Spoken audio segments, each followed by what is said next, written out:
Bizda shoshma shashar xalq hech qayerda yo'q. Mana o'tgan yil biz tomonda sel keldi. Bir ariq suv, loyqa suv shunday bir qishloqning ichidan o'tib ketgan ekan, bir vohimach ko'rib qol. "Iya! Xaloyiq! Joning bo'lsa qochib qol. Qayra qum suv bor urib ketdi" debdi. Ana vohima. 4000 aholi o'rnidan turib qochgan, ketyapti ikkinchi qishloqqa qarab. Ikkinchi qishloqqa qo'shilib 10,000 bo'lib uchinchi qishloqqa qarab qochyapti deymiz.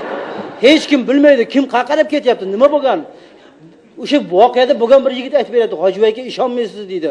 Bir odam deydi, xotinini ham tashlagan, bola chaqasidan, olmasdan, ota-onasini ham tashlab deydi, Valasabitga bir qop unni ortib qochib ketyapti deydi. Qarang, o'zi tirik qolsa bo'ldi. Chollar deydi, ishonmaysiz Hojiboy aka deydi. Biz yoshlarni deydi, kampirlar Afg'onga o'tib ketyapti deydi. Yugurib Afg'on minga qo'yib ketyapti deydi. Bu yo'lda bir traktor turgan ekan. Traktorning prinsiplarida setkali paxta ortadigan setkali prinsiplardan ekan, o'shanga deydi, yugurib chiqib ketyapti u chollar. Hech qayni ushlamasdan kampirlar chiqib ketyapti. Yoshlarni tepib tushirib oladi, "Tush juvonmaylar.